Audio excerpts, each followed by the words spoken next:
¿Qué tal a todos? Bienvenidos una vez más a una de las clases del diplomado de producción de vino. Espero y todos estén muy bien. En esta ocasión vamos a hablar de temas particularmente importantes. Si nosotros deseamos producir un vino estético, si nosotros queremos en realidad elaborar una bebida o una botella que luzca en base a su brillo, en base a su claridad y en base a su limpidez. En particular, este tema es de suma importancia para que nosotros sepamos cómo manejar el vino a través de estos procesos. Meramente son procesos que existen y que se han mejorado a través del tiempo, junto con el avance de las máquinas, junto con el avance de la tecnología, de manera que nos pueden facilitar un poco más el trabajo en base a lo que nosotros podemos inferir de acuerdo a los procesos enológicos que llevamos, ¿no? Es sumamente importante conocer que cada uno de estos métodos tiene su manera de desarrollarse, tiene su lógica y tiene su ciencia detrás de cómo nosotros podemos producir un producto estético que se pueda ver muy llamativo ante otros vinos que probablemente puedan verse un poquito más turbios, verse de una manera un poco más distintas, aunque la turbidez en particular, si nosotros la sabemos manejar, no va a afectar consecuentemente tanto el sabor del vino en sí, ¿no? Sin embargo, estos procesos en su momento fueron desarrollados de una manera muchísimo más pulcra para que nosotros pudiésemos producir un vino en el cual el sabor no fuera tan afectado, ¿no? Sin embargo, estos procesos definitivamente cambian el sabor y la textura de un vino al momento de que nosotros probamos un vino antes y después de realizar a cabo estos procesos. Entonces es importante que nosotros los conozcamos para saber definir el concepto de vino que nosotros queremos elaborar y finalmente entender un poco más acerca de estas máquinas en particular, ¿no? Y bueno, vamos a hablar de tres temas en particular, que van a ser la clarificación, la estabilización y el filtrado. En particular, cada uno de estos procesos se lleva a cabo de manera distinta, tienen su ciencia y tienen su lógica.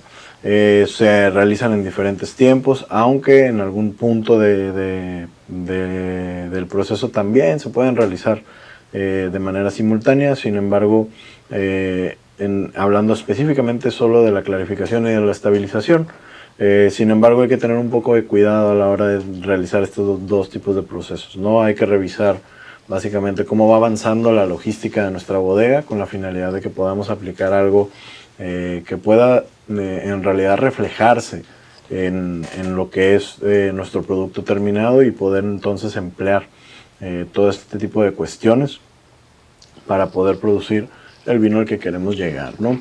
Entonces vamos a hablar un poquito acerca de la ciencia de la clarificación junto con la ciencia de la estabilización, y también vamos a hablar sobre la lógica del filtrado y cómo influyen al final estos procesos en el resultado final del vino que nosotros estamos próximos a embotellar en este momento, ¿no?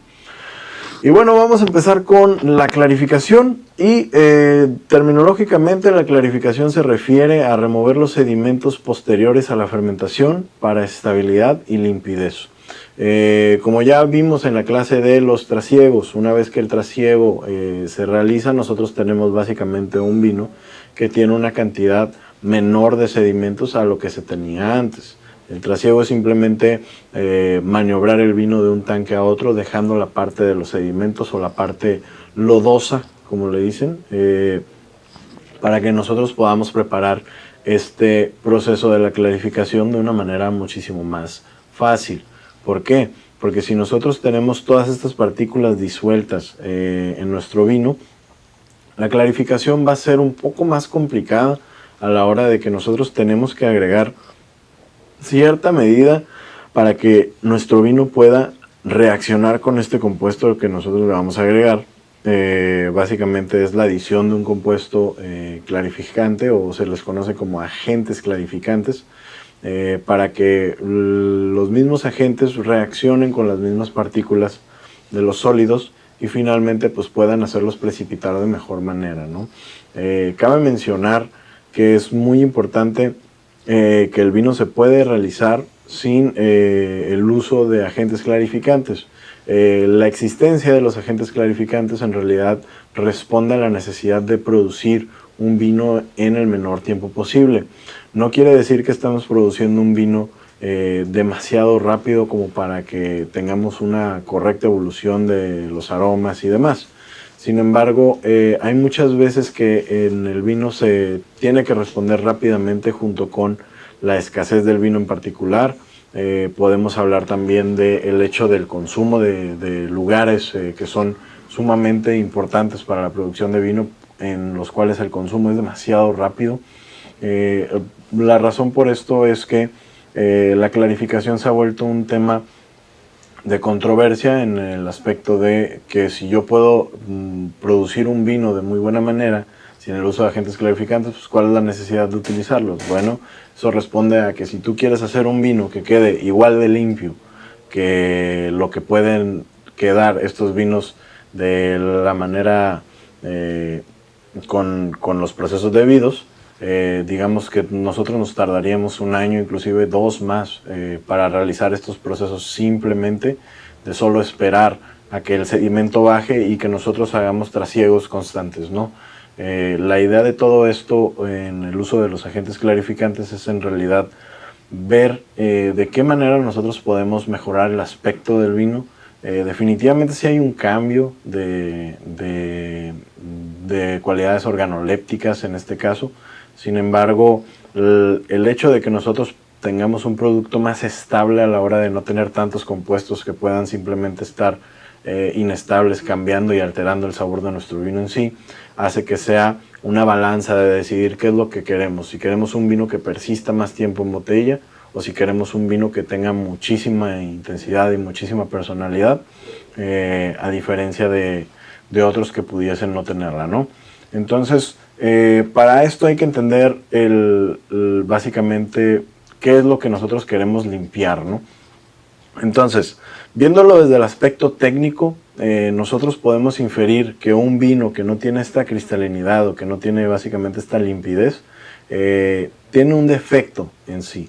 No son sedimentos que son naturalmente expresivos por el añejamiento del vino. Si estamos hablando de un vino que salió apenas un año de la bodega y tiene en particular un exceso de estas partículas que pueden apreciar al vino como algo un poco desagradable o un poco no tan habituado a lo que suele ser el vino, pues en realidad estamos hablando de un defecto técnico que probablemente se corrobore en una ficha de cata si nosotros nos basamos como si fuéramos un sommelier, ¿no? Con la presencia de sedimentos.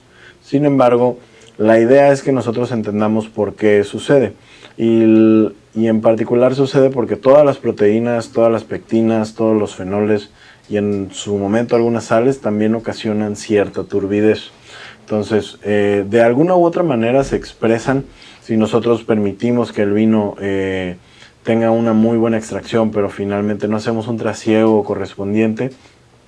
Lo que va a suceder es que nosotros vamos a tener un vino que esté muy turbio, ¿no? Un vino antes de este proceso, que es la clarificación, en realidad se ve muchísimo más turbio de lo que es. Y aquí el problema es que mucho de esto sucede por en realidad no saber manejar o no saber maniobrar lo que es la clarificación. Existen diversos agentes clarificantes que nos ayudan a complementar esta tarea. En particular, de entre los más conocidos, exponemos la siguiente lista. Dependiendo del vino que nosotros tengamos, se puede utilizar tanto uno como otro. Aunque en realidad la idea es que nosotros tengamos uno de estos agentes que sean los más habituados para ciertos estilos de nuestra bodega. Entonces dependerá mucho de la manera en la que los podamos conseguir. También viéndolo desde el aspecto en la practicidad. Y también observar qué tipo de cambios ocurren en el vino y si son favorables para el enólogo o no que estos ocurran, ¿no? Entre la lista de los agentes clarificantes más utilizados son la bentonita, la caseína, la clara de huevo, la gelatina, el isinglass, el kieselsoll y el PBPP, que en realidad son agentes que se han utilizado durante mucho tiempo. Sin embargo, en otro tipo de formas, ¿no? Estos agentes de los que hablamos ya inclusive pueden venir en una presentación en polvo, pueden inclusive venir en alguna especie de compuesto que ya esté diseñado para simplemente volverse comercial y hacerlo. Sin embargo, existen los orígenes de la manera en la que se crean estos agentes o se utilizaban estos agentes primeramente en el vino, pues en realidad respondió un poco a la resolución de la limpidez en base al vino en aquellas épocas, las cuales pues no eran tan avanzadas en tecnología, pero finalmente obtenían el resultado que se quería en base a ello, ¿no? Y bueno, si nosotros queremos hablar de clarificación, tenemos que entender que todos los vinos que nosotros vayamos a elaborar, dependiendo de si es un blanco con barrica, un blanco sin barrica, un rosado, por ejemplo, si tenemos un tinto con barrica, un tinto frutal, cada uno de ellos va a demandar un agente clarificante distinto y en algunos casos un agente clarificante en apoyo de otro agente clarificante, debido a la manera en la que se componen ese tipo de vinos. Si nosotros empezamos a utilizar la lógica en base a los componentes que nuestros vinos tienen, pues entenderemos que un vino sin barrica, por ejemplo, tiene un tipo de fenoles que están menos enlazados que lo que son los vinos con barrica, por ejemplo, porque ya hemos hablado entonces de la estabilidad de estos compuestos después de que ocurre el periodo por barrica, y que finalmente pues nosotros tenemos un producto más estable que pueda aguantar más tiempo en botella, ¿no? Entonces, la clarificación es un aspecto a cuidar en base al estilo de vino que nosotros tengamos. Definitivamente existe los casos en donde nosotros utilizamos bentonita en vinos tintos, por ejemplo. Si nosotros hablamos de la clara de huevo en algunos vinos blancos, sí, porque sí son todos agentes clarificantes. Sin embargo, puede que no sea la mejor opción para que nosotros podamos en realidad sacarle provecho al estilo de vino que queremos. Si nosotros queremos que un blanco frutal destaque por eso mismo, por ser frutal y ser ligero, probablemente no nos convenga utilizar un agente clarificante que está diseñado en particular para vinos tintos robustos. La idea es que nosotros enlacemos como el mejor agente clarificante para el estilo de vino que nosotros tenemos en particular, ¿no? Si nosotros hablamos de blancos y rosados, la verdad es que uno de los agentes clarificantes más utilizados hoy en día es la bentonita. Y esto se responde fácilmente, ya que la bentonita minimiza la reducción de color. En particular, la bentonita no tiene un carácter de captación de sedimentos tan fuerte como lo sería la clara de huevo, por ejemplo. Sin embargo, la idea que aquí nosotros entendemos es que en realidad, al minimizar la reducción de color, nosotros proponemos que nuestro vino en realidad sea de un color bastante llamativo. Muchos de los otros agentes, como lo pueden ser la clara de huevo, la caseína, sí, en realidad retiran color, el cual, si lo aplicáramos en un blanco o en un rosado, definitivamente tendremos un vino muchísimo más cristalino de lo que en realidad empezó siendo, ¿no? Entonces, la idea es mantener un poquito este aspecto del color, o la reducción del color en temas mínimos, para que nosotros no podamos perder esa personalidad, ya que los aromas de los vinos blancos y rosados son muy delicados. Entonces, la bentonita ayuda a responder a que este tipo de vinos usualmente se enlazan muy bien con la bentonita, ya que no hay tanta pérdida de color, y por ende pues estos aromas quedan virtualmente intocados, ¿no? Entonces, de esa manera hay que entenderlo, para que nosotros podamos mejorar un poco nuestros procesos. Ya si hablamos de blancos con barrica, por ejemplo, nosotros podemos utilizar dos tipos de agentes clarificantes que también se siguen utilizando, sin embargo en menor medida de lo que se suele utilizar la bentonita. Y estos son la caseína y el isinglass.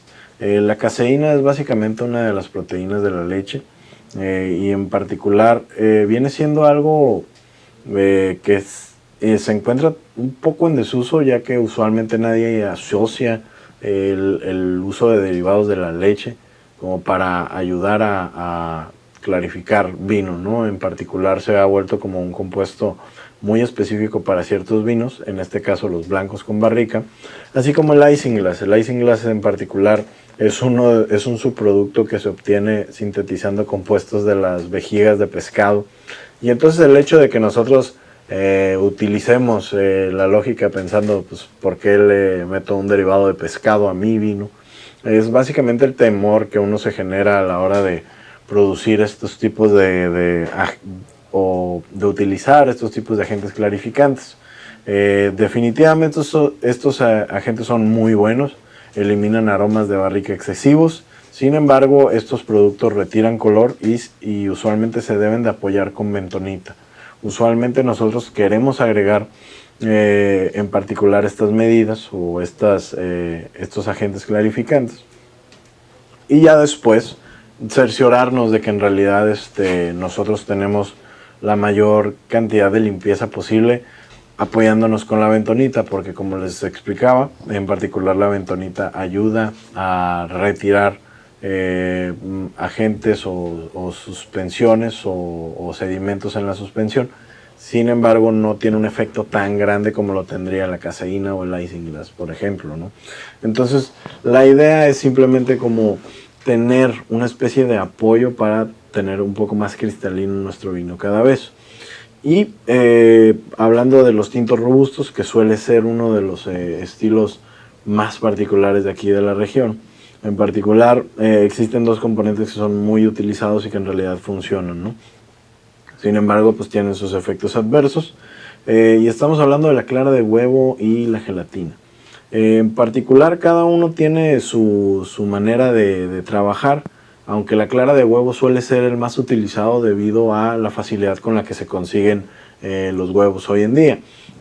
Aquí en particular nosotros estamos hablando de una clara de huevo que tiene en particular una carga diferente a la que tienen los polifenoles o el contenido de polifenoles que se encuentra en nuestro vino tinto, ¿no? Entonces, imaginemos que este tipo de cargas que son negativo y positivo se atraen, y finalmente lo que ocurre es que ocurre un efecto de floculación, se le llama. Y la floculación se refiere a el empezar a juntar partículas y partículas que finalmente se van a volver más grandes a la hora de estar en suspensión, y finalmente esa partícula suficientemente grande va a tener suficiente peso para caer por la mera acción de la gravedad, ¿no?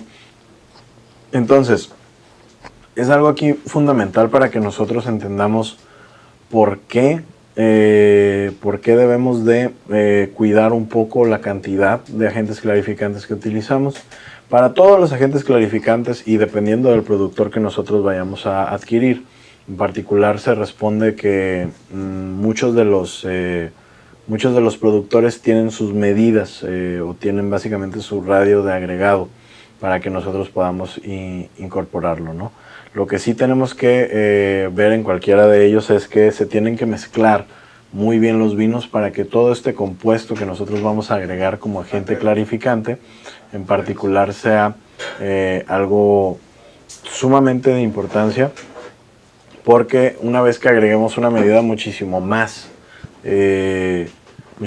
grande de lo que en realidad es debido, va a ocurrir un problema de turbidez, ya que muchos de esos compuestos pueden generar sobresaturación en cantidades muy pequeñas, por lo cual el fabricante siempre debe de poner la cantidad más pequeña a la hora de nosotros tener en cuenta eso, ¿no? Entonces, si nosotros conocemos nuestro vino y decimos, ¿sabes qué? El vino no genera tanto sedimento, le puedo poner menos. La verdad es que es una buena decisión hacerlo de menos a más. No es como la dosis recomendada son 25 gramos por cada hectolitro, bueno, pues échale 30 para asegurarnos. No, en realidad vamos a tener un efecto adverso al momento de crear sobresaturación de este compuesto, y finalmente pues nuestro vino va a seguir teniendo turbidez, ¿no?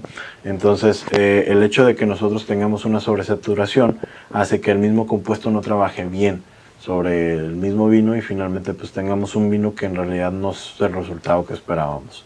Muchas veces nuestro laboratorio, nuestro proveedor de análisis en particular, nos envían análisis para poder embotellar el vino completamente. Sin embargo, hay un aspecto de estabilidad proteica, que es básicamente las proteínas disueltas en el vino en cuestión, que hacen que curiosamente el vino no esté listo para embotellarse si lo que quieres es un producto meramente estético, ¿no? Cada quien pone sus parámetros visuales, pero usualmente se tiene un parámetro recomendado por estos laboratorios para que no embotelles tu vino de esta manera, ya que sigue estando muy turbio, ¿no? Entonces hay que utilizar con bastante astucia este tipo de agentes clarificantes para que nosotros podamos en realidad sacarle provecho al producto que acabamos de adquirir. Ahora, en particular, la clara de huevo y la gelatina reducen el contenido tánico, aunque en realidad también retiran color. Usualmente cuando nosotros tenemos tintos robustos, suele ser una buena idea balancear con otros vinos de la misma uva, en dado caso de querer hacer un vino monovarietal, ¿no? Si yo tengo un Cabernet Sauvignon que pasó 2 años en barrica, por ejemplo, pero tengo un Cabernet Sauvignon al cual lo dejé en una barrica un poco más neutra, o inclusive ese Cabernet Sauvignon no obtuvo barrica en lo absoluto, lo ideal es que nosotros tenemos en realidad 2 caldos distintos. Un Cabernet Sauvignon con 2 años de barrica muy concentrado en este aspecto de la tanicidad y la madera, y otro caldo de Cabernet Sauvignon que tiene poco o inclusive absolutamente nada de barrica, por lo cual nosotros podemos hacer este tipo de combinaciones. Sin embargo, si después de esta mezcla nosotros empezamos a ver que seguimos teniendo un poquito de aspereza, o seguimos teniendo un tanino excesivo en base a este tipo de carga, en realidad lo que podemos utilizar pues, son estos ejemplos para entender que se reduce el contenido tánico. Pero también hay que entender que probablemente se reduzca el color, ¿no? Entonces hay que ver de qué manera nosotros podemos apoyarnos para ver cómo podemos mantener el color lo más estable posible, o pensar en una extracción suficientemente fuerte, hablando del proceso del remontado, del pistoneo, para que nosotros cuando usemos este tipo de agentes clarificantes pues entendamos que se va a retirar el color, pero al final vamos a tener una estabilidad de color lo suficientemente buena que le atraiga al cliente y que finalmente esté a gusto el productor con ella, ¿no?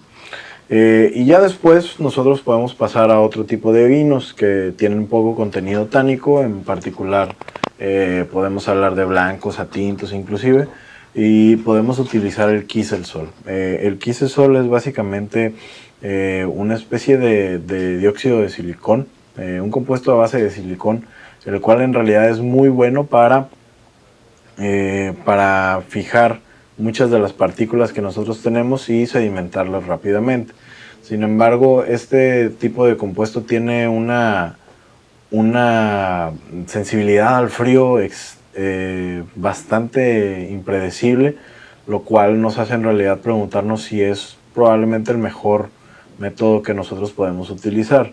Y la razón por las cuales les digo esto es porque no sabemos exactamente el origen del laboratorio que lo hizo para en realidad dedicarse al vino, ¿no? Entonces, imaginemos que esta sensibilidad al frío puede afectar si nosotros enviamos este producto desde el laboratorio de origen hasta México, por ejemplo, ¿no? No nos vayamos tan lejos. Durante ese trayecto en avión, o inclusive por mar, o sea por tierra, en particular no sabremos como qué día fue el día en que viajó este compuesto con la finalidad de en realidad llegar a nuestro lugar de destino, ¿no? Lo cual significa que si en algún punto el frío excesivo tocó o llegó a dar a este compuesto en particular, pues vamos a tener un poquito de diferencias en su efectividad, ¿no? Entonces, el Kieselsoll en realidad no es un agente clarificante bastante utilizado. Sin embargo, además, muchos de este tipo de vinos en particular se pueden realizar también como si nosotros quisiéramos utilizar bentonita, ¿no? Y en particular la clara de huevo o la gelatina pueden simplemente fomentar el uso para que nuestro vino tinto sea completamente estable. Pero eso ya dependerá del productor y de la especificación que él quiera, en base a lo que él tenga disponible, o la mejor manera de contar con estos productos, ¿no? Ya que el Kieselsoll suele ser un poquito distinto. Y ahora, cuando hablamos de vinos tintos con coloración oxidativa, esto quiere decir que primeramente en el proceso de bodega no llevamos a cabo un buen proceso de extracción de polifenoles y que finalmente la oxidación o el exceso de oxígeno empezó a causar estragos en lo que es nuestro vino. Por lo cual, usualmente cuando nosotros tenemos una especie de error de este tipo, también podemos recurrir a un agente clarificante que lo soluciona, que es conocido como el PBPP. El PBPP absorbe y precipita polifenoles oxidados y reduce el amargor excesivo. Este tipo de polifenoles que están oxidados en realidad van a dar una coloración más atejada. En realidad vamos a tener una especie de vino un poquito más apagado en ese aspecto, sin contar con el aspecto del tiempo, ¿no? Ya que los tintos van perdiendo color conforme pasa el tiempo en barrica o en botella. Entonces, el hecho de que no sepamos maniobrar muy bien la extracción de polifenoles desde el inicio del proceso va a repercutir en que nuestro vino tinto, que puede estar añejado durante 2-3 años en barrica, pierda por ende pues todo este tipo de polifenoles y finalmente pues no sea un producto tan estable que pueda persistir tanto en la botella, ¿no? Probablemente lo vendamos como tal, pero finalmente hay que establecer de qué manera nosotros podemos retirar esos polifenoles oxidados y finalmente este amargor excesivo que resulta también se retira. Es como si nosotros en realidad tuviéramos un efecto del paso del tiempo acelerado o una oxidación del paso del tiempo muy acelerada. Entonces el PBPP nos ayuda a solucionar ese problema, retira un poco el amargor excesivo, apoyando un poquito la elegancia del vino en sí. Sin embargo, como su nombre lo dice, al momento de retirar, o como su descripción lo dice, perdón, al momento de retirar estos polifenoles también se retira mucho del aspecto de la textura y mucho del aspecto de la personalidad del vino. En particular es una solución que en realidad te otorga muchísimo más estabilidad, pero en realidad esa estabilidad se perdió hace mucho tiempo, lo cual significa que estos aromas y estos sabores probablemente también se hayan perdido bastante tiempo antes, ¿no? Todo dependerá del estilo de vino que nosotros queramos producir y de que en realidad si nosotros manejamos el proceso de la manera correcta desde el inicio, en realidad no tendríamos por qué recurrir a este tipo de agente clarificante en su maniobra, ¿no? Y bueno, es sumamente importante también recordar la importancia de la hidratación con anticipación de este tipo de agentes clarificantes. Muchos de los agentes clarificantes te piden, o los productores mismos te piden que uno los disuelva con antelación. Algunos pueden ser unas soluciones de antes de 2 horas de que nosotros vayamos a aplicar el agente clarificante. Otros inclusive pueden pedir que sea un mínimo de 24 a 48 horas. Entonces la idea es que nosotros programemos muy bien nuestros calendarios en bodega para que pues, podamos aprovechar la efectividad de estos componentes en particular para que podamos en realidad tener un efecto deseado del mismo agente, ¿no? No por el hecho de simplemente apurarnos a clarificar un vino en particular, significa que se va a clarificar bien. En particular, este tipo de procesos tardan aproximadamente 2 semanas con la finalidad de establecerse de la manera más correcta. Y estamos hablando de volúmenes un poquito más grandes, hablando de los 2000 litros para arriba. Usualmente cuando son menos de 2000 litros el volumen o el volumen es menor. En particular vamos a tener una precipitación muchísimo más rápida de todos los compuestos, ya que como lógica podemos inferir, pues el contenido de este tipo de compuestos en realidad va a ser menor en este tipo de tanques más pequeños, ¿no? Entonces, la verdad es que yo siempre les recomiendo que no muevan el tanque, ya sea cualquier contenedor que ustedes tengan, no muevan el tanque después de que nosotros aplicamos este agente clarificante, ya que cualquier movimiento puede ocasionar turbidez en partes superiores. Hablándose de inclusive tanques cúbicos que nosotros movamos con un pallet jack, definitivamente cualquier movimiento va a hacer que la parte inferior se mezcle mucho con la parte superior, que es la que nosotros queremos rescatar. Y finalmente, si nosotros observamos de esa manera el cambio, vamos a tener una cantidad de lodos mayor, lo que se transmite en mayor merma, o sea, más pérdida de vino que finalmente va a impactar el bolsillo al momento de que nosotros estemos rellenando las botellas. Además de que lo que nosotros queremos para preparar nuestro vino es en realidad retirar estos sedimentos y no llevarlos consigo a otro contenedor en el cual los vamos a depositar. Por lo cual es importante que organicemos nuestras ideas y nuestro espacio en bodega para que nosotros entendamos cuál es la mejor manera o en qué momento debo de dejar este tanque aquí sin moverlo para ayudarme en el proceso de la clarificación y ayudar al mismo agente clarificante a que no ocurra nada absolutamente malo, ¿no?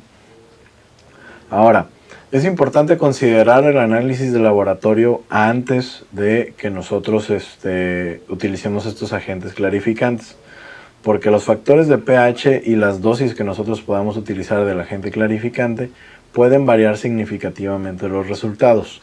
Todo este tipo de productos en realidad tienen una escala de pH en la cual funcionan mejor y usualmente te recomiendan la dosis de acuerdo al pH de tu vino, por lo cual no tienen absolutamente nada de malo mandar a hacer análisis después de la fermentación o inclusive después del trasiego que nosotros hagamos para retirar pues básicamente este tipo de sedimentos o las lías que pudieron haberse generado durante la fermentación.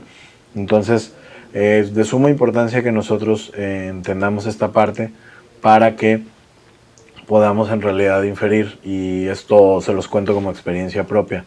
Muchas de las veces solemos echarle la culpa al agente clarificante nuevo que compramos, sin embargo puede ser también culpa de nosotros no saber utilizarlo de la manera adecuada, por lo cual es sumamente importante conocer los detalles del productor y conocer tu vino a fondo para que entiendas de qué manera podemos agregarlo y cuál es la mejor dosis para que nosotros podamos adquirirlo, ¿no?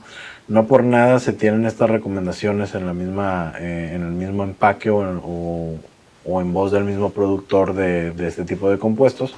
Sin embargo, la idea es que nosotros también entendamos que nuestro vino puede cambiar significativamente el uso y en base a eso nosotros podamos en realidad organizarnos de una manera mejor para definir todos los análisis de laboratorio que necesitamos con la finalidad de poder utilizar este tipo de compuestos.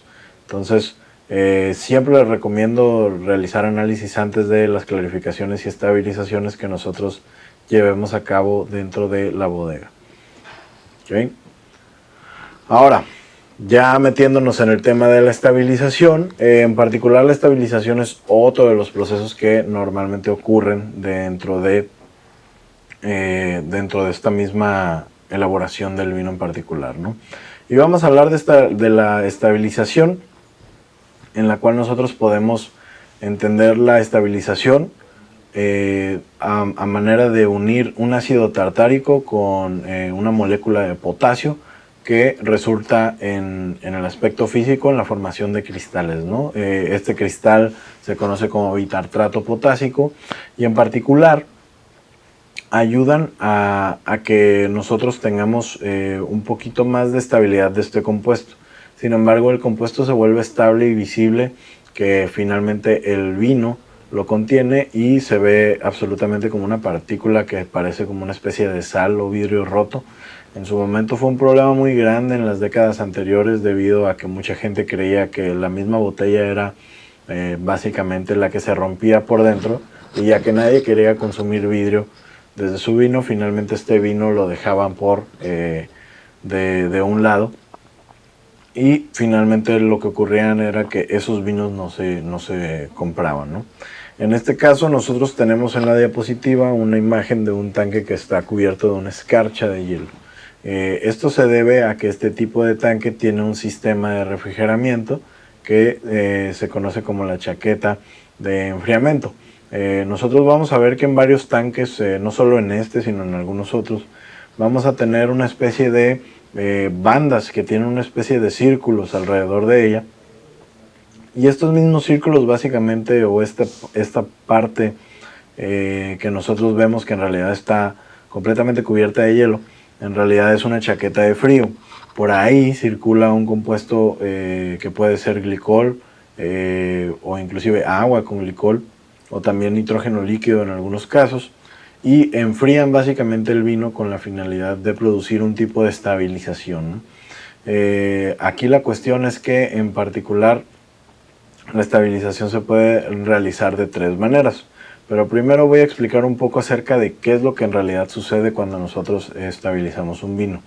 En particular, existen dos fases muy importantes para las cuales se forman básicamente estos cristales, los cuales vienen siendo la nucleación y la segunda fase que ocurre después de esto se conoce como cristalización. La nucleación es básicamente unir de cierta manera o llamar la tensión del ácido tartárico para que se una con el potasio y finalmente pues pueda ocurrir un núcleo de este compuesto que vendría siendo el bitartrato potásico. Ya después, este mismo bitartrato potásico suele ser muy reactivo con su misma molécula, por lo cual después de la nucleación viene a formar muchísimos cristales en cadenas muy largas y finalmente pues nosotros podemos observar este compuesto dentro de nuestra botella o dentro de nuestro tanque. Esto ocurre de manera natural en el vino si nosotros dejamos que el vino se enfríe más y más cada vez. En particular, estos cristales empiezan a formarse más y más porque el frío ayuda a que se formen estos cristales y finalmente tengamos esta fase de nucleación para que posteriormente la cristalización en realidad sea la manera en la que se juntan estos núcleos y finalmente forman estos cristales tan visibles.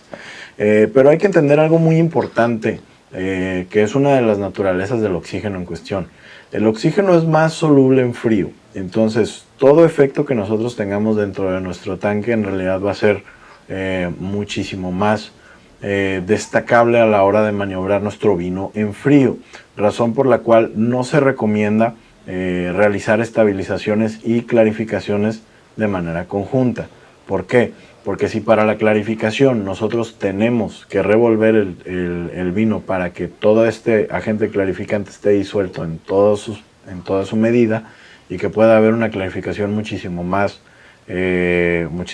fácil, el hecho de tener el vino en condiciones frías en este punto hace que al momento de revolver el oxígeno se incorpore de manera muchísimo más rápida y fácil y tengamos un vino que en realidad tenga un poquito de descontrol con el aspecto de la oxidación en sí. Probablemente estemos retirando el sedimento, pero en realidad no estamos cuidando la integridad particular de nuestro vino, por lo cual siempre se recomienda hacer estos dos procesos de manera no simultánea, ¿no?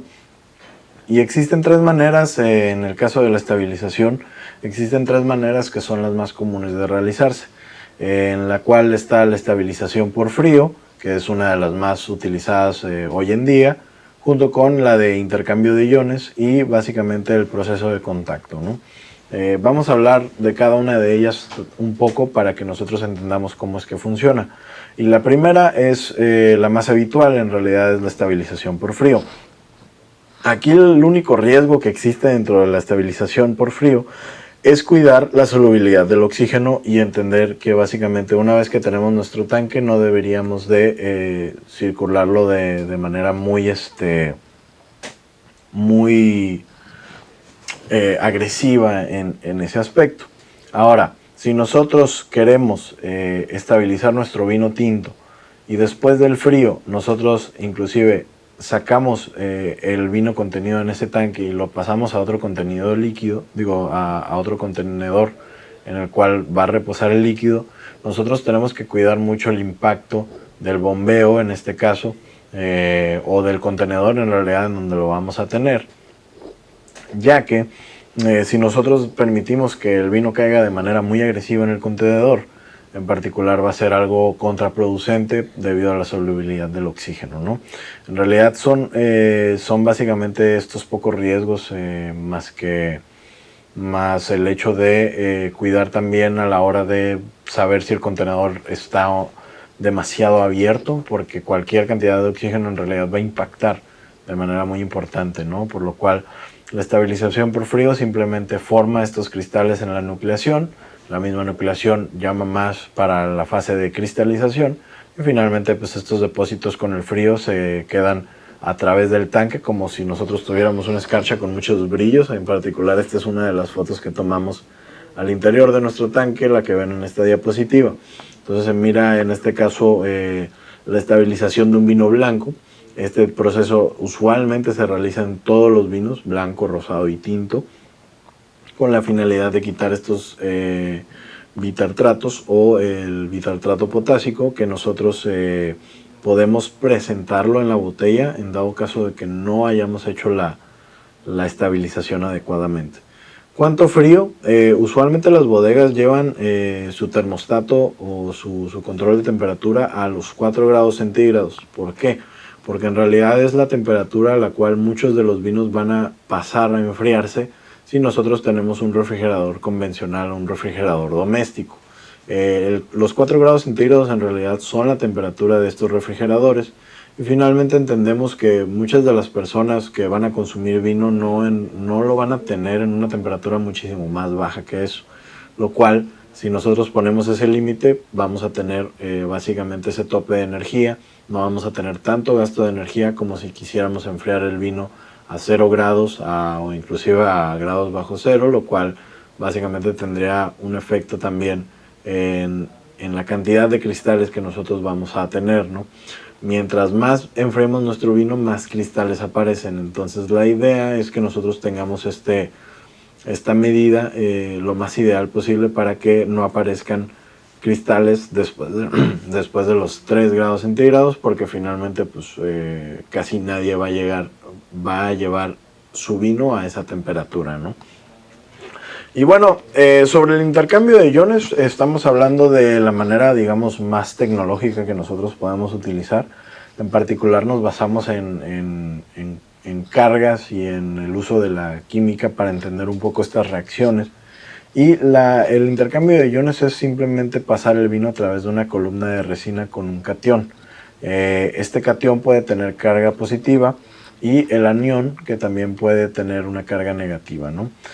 Al final, el ácido tartárico y el potasio finalmente se ayudan a juntar sin la necesidad del frío, pero por la mera acción química, lo que ocurre después de la nucleación es finalmente pues, la fase de cristalización que nosotros estamos buscando crear para que finalmente podamos retirar este tipo de cristales, ¿no? Sin embargo, también este tipo de estabilización se apoya de los nutrientes que tenga el vino. En particular, se suelen agregar algunos nutrientes con la finalidad de que este tipo de conversión química se lleve a cabo de la mejor manera.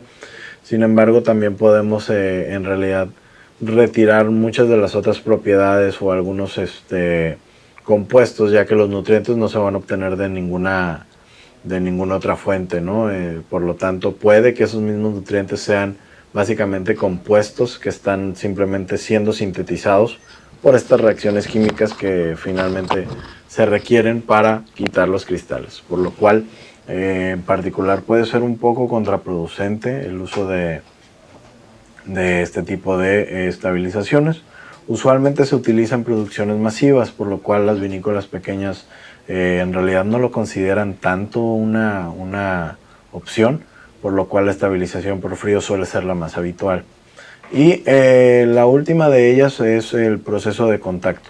En particular estamos hablando de la supersaturación del bitartrato potásico, que promueve la nucleación y la posterior cristalización.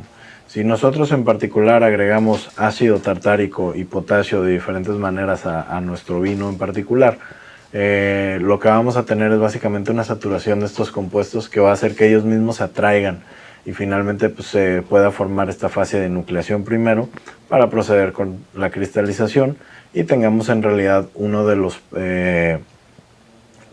procesos muchísimo más rápido de hacerse. Sin embargo, uno nunca puede inferir, a menos de que sea analizándolo químicamente de una manera muy extenuante, el hecho de saber qué tanto efecto tiene la cantidad que agrego de ácido tartárico y potasio, ¿no? Entonces, la idea es que nosotros entendamos más este aspecto, que es un poco más rudimentario y que se realiza más abajo de buen cubero, por lo cual aquí la cuestión es que los otros efectos que surgen a base de y del intercambio de iones en realidad suelen ser muy contraproducentes para en realidad producir un vino completamente limpio de lo que nosotros queremos, por lo cual Es así que la misma estabilización por frío se ha vuelto la más habitual, y los mismos tanques hoy en día también se fabrican con la idea de cuidar un poco este aspecto de la estabilización en frío, que no tengas que comprar otro tanque sofisticado para realizarlo, ¿no? En realidad todo viene en el tanque, o todas estas adaptaciones ya vienen en tu tanque, por lo cual es importante sacarle provecho a ellas, ¿no? Entonces, la estabilización por frío es la que más se recomienda. Nuevamente son 2 semanas de espera para que se cristalice en particular este tipo de vinos, y finalmente podamos tener un resultado que otorgue limpidez a nuestro vino, ¿no? Y bueno, en particular, nosotros tenemos ya después uno de los procesos más importantes para prepararnos para el embotellado. Es sumamente importante entender que el filtrado se recomienda hacer el último proceso por debidas cuestiones, y es que nuestro vino en particular va a tener una muchísima mayor fluidez a través de los filtros que vamos a utilizar aquí, debido a la limpidez con la que cuenta el vino en cuestión. Entendamos que todos estos procesos que hemos realizado sirven para ayudar a que este proceso se lleve a cabo de la mejor manera, ya que una vez después del filtrado, nosotros vamos a entender que va a ser un proceso bastante extenuante si nosotros tenemos demasiado sedimento en él. Al momento de que nosotros dejemos pasar demasiado sedimento en nuestro vino, los filtros se van a tapar. Nosotros habremos armado una filtradora que en realidad no va a tener efecto alguno sobre el vino en cuestión, y esto permite que existan diferentes agentes que puedan pasar a través de estos filtros, como por ejemplo bacterias, pueden pasar algunas levaduras inclusive, que hacen que refermente nuestro vino. Dependiendo del lugar en donde nos encontremos y del manejo que le dimos al vino desde el inicio, pues vamos a poder encontrarnos con problemas tanto adversos, muy adversos, como problemas sencillos que no van a tener absolutamente nada de problema en la botella. Sin embargo, hay otros que sí, y no es necesidad de nosotros arriesgarnos para cumplir con esto, ¿no? Entonces, el filtrado suele ser el último proceso anterior al embotellado.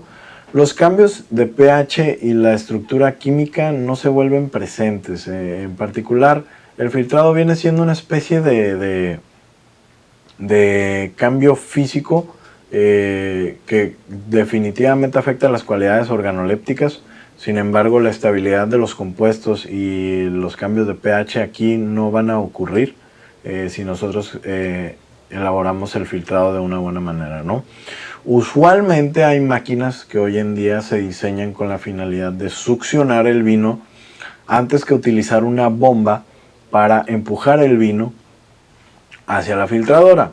Usualmente, si nosotros empujamos el vino, lo que va a ocurrir es que cuando nosotros tenemos una filtradora armada, como la que ustedes pueden ver aquí, por ejemplo, en particular nosotros vemos que la filtradora tiene una sección que es básicamente, son 2 secciones circulares en las partes superior e inferior, y son unas placas negras que en realidad están divididas. Estas placas suelen ser de plástico, y en particular antes en la historia se utilizaba en realidad placas de hierro fundido que tenían cierta textura o ciertos bordes de un lado que difería del otro. Había un borde plano y había un borde que en realidad tenía un poquito de protuberancias, ¿no?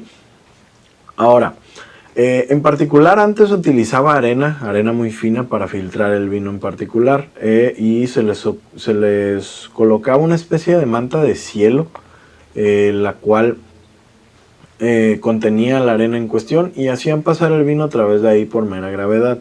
Sin embargo, hoy en día las placas que nosotros tenemos son de plástico, y los filtros que se utilizan entre cada una de las placas en realidad suelen ser de una especie de cartón que se conoce como hojas de celulosa, y la idea es que estas hojas de celulosa están diseñadas para tener cierta porosidad, ¿no?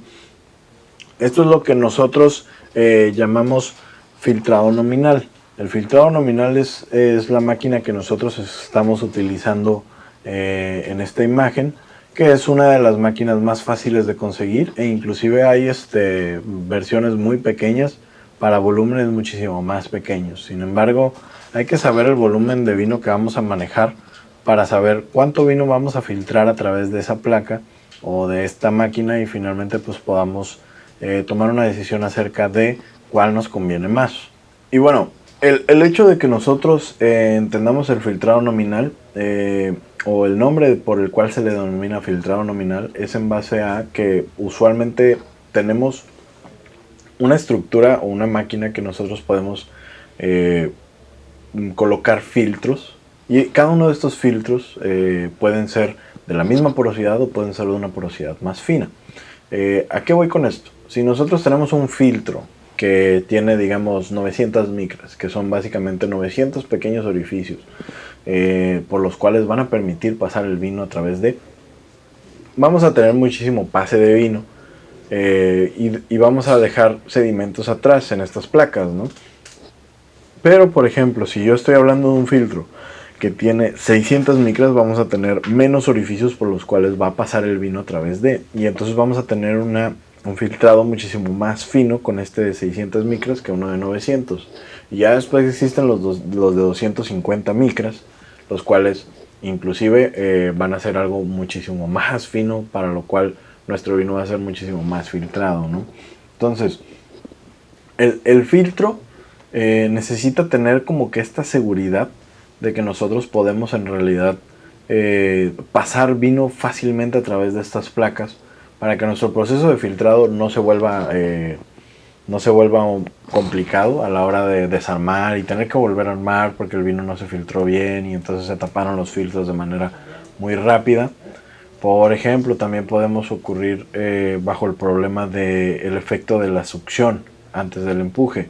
Si nosotros tenemos a nuestra disposición solamente una bomba y una máquina filtradora que no tiene este sistema de succión, lo que va a ocurrir en realidad es que nuestro vino se va a sobreoxidar debido al paso del tiempo que ocurre en los filtros de esta manera.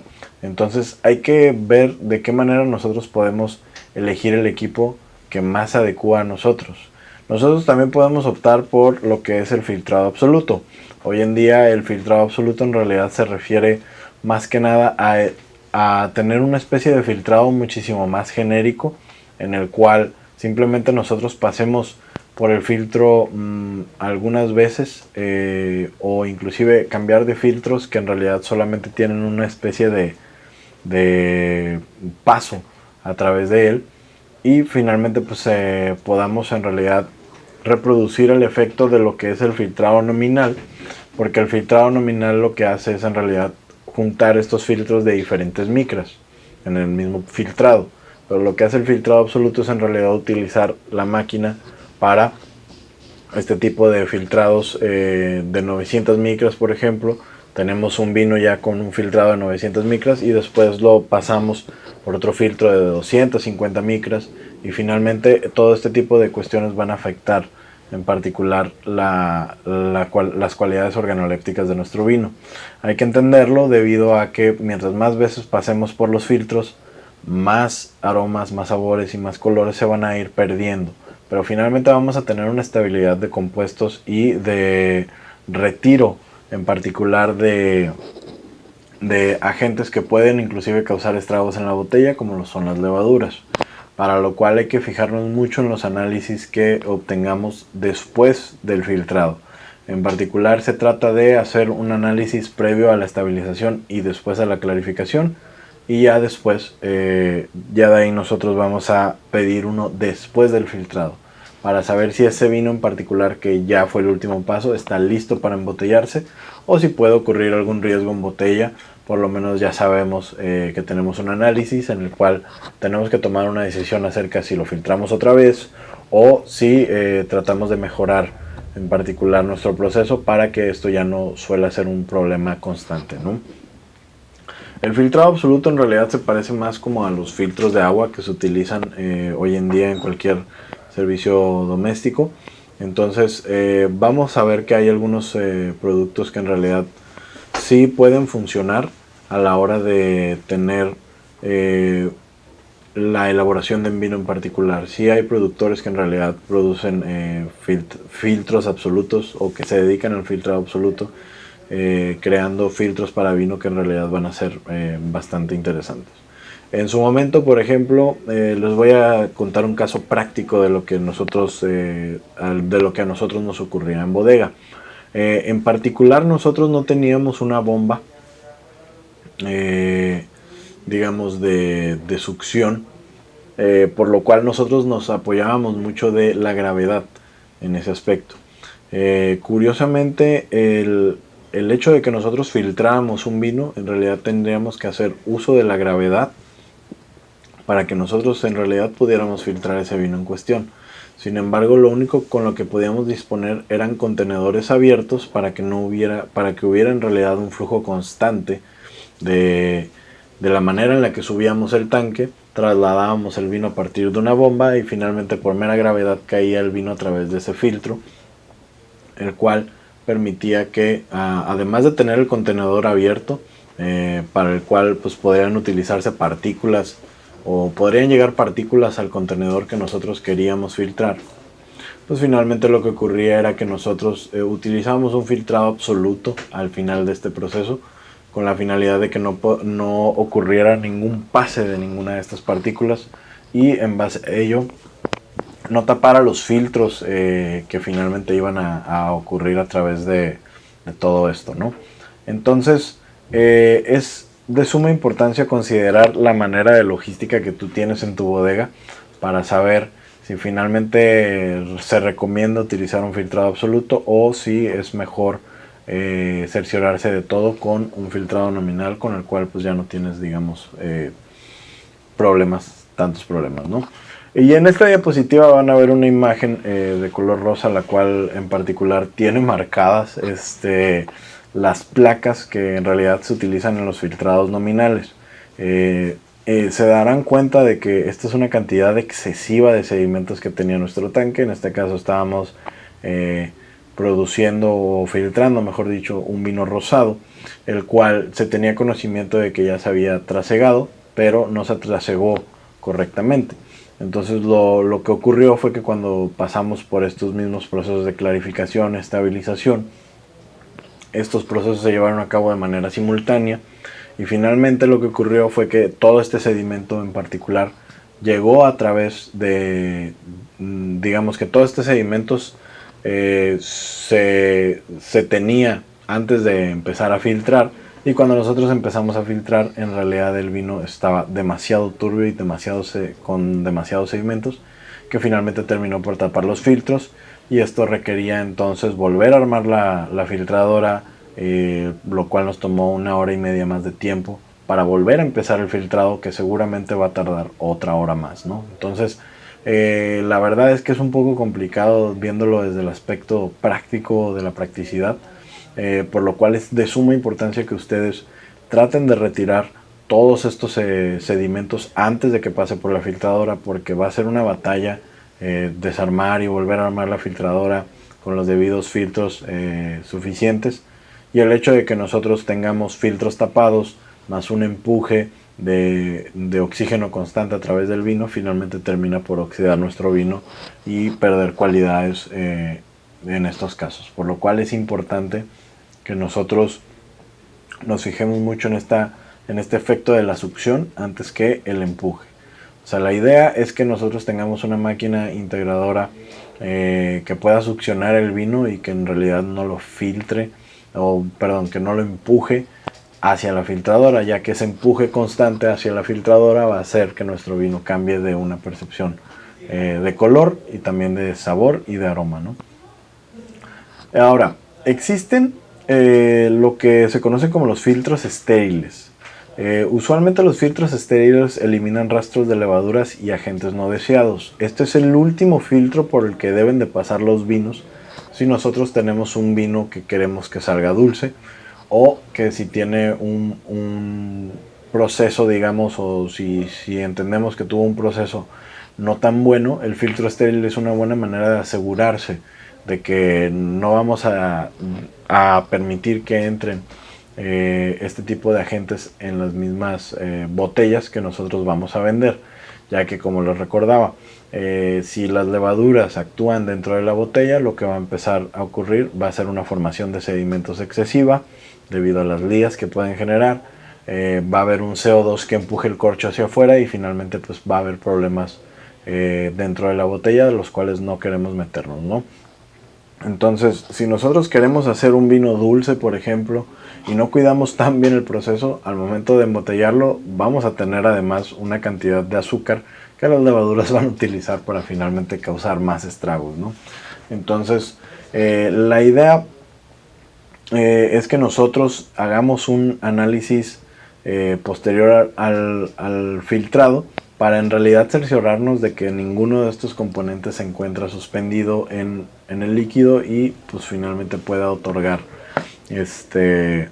estragos o otorgarnos problemas más adelante. Por lo cual es importante entender que los procesos de clarificación y estabilización ayudan a facilitar el filtrado de muchas maneras, y que finalmente el filtrado en realidad va a ser uno de los procesos más lentos que nosotros vamos a tener en bodega, por lo cual necesitamos cerciorarnos perfectamente de qué es lo que le estamos metiendo a los filtros para no perder ni siquiera tiempo ni dinero.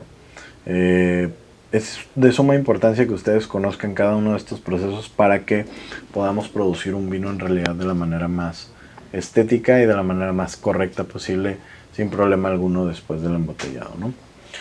Y ya para finalizar, les dejo en particular un video bastante interesante, en la cual ustedes van a ver una pequeña filtradora de vino que en realidad se dedica básicamente al uso de filtrados de vinos en muy pequeñas cantidades.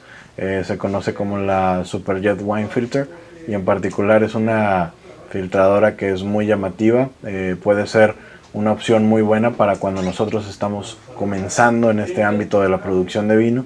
Sin embargo, si lo que queremos es en realidad apuntalar hacia una producción muchísimo más grande, pues podemos en realidad rentar el equipo del filtrado. Esto solo se realiza durante un día, cada quien puede conseguir los filtros deseados y finalmente pues tenemos un producto que en realidad va a ser muy estable en la botella. Sin embargo, les dejo básicamente este video también para que conozcan la funcionalidad de esta pequeña filtradora, en la cual nosotros podemos de manera muchísimo más sencilla entender cómo funcionan las filtradoras en realidad, ¿no? Y bueno, les dejo también dentro de las fichas o de la bibliografía que nosotros podemos encontrar en esta diapositiva, todos los aspectos con los que se contaron para crear la clase, y finalmente pues para que vean también información sobre los agentes clarificantes y sobre las estabilizaciones y los filtrados que nosotros podemos realizar, ¿no?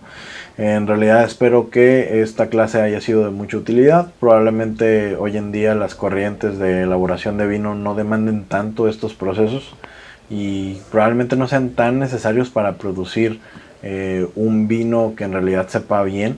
De hecho, podemos hacer vinos completamente correctos sin hacer ninguno de estos procesos. Sin embargo, para nosotros facilitar o para homogeneizar básicamente nuestras labores en bodega, es de suma importancia conocer estos procesos para que los llevemos a cabo de la mejor manera. Espero que se encuentren bien todos y sin más por el momento, nos vamos a esperar a la siguiente clase para seguir con nuestro diplomado. Muchas gracias por su atención.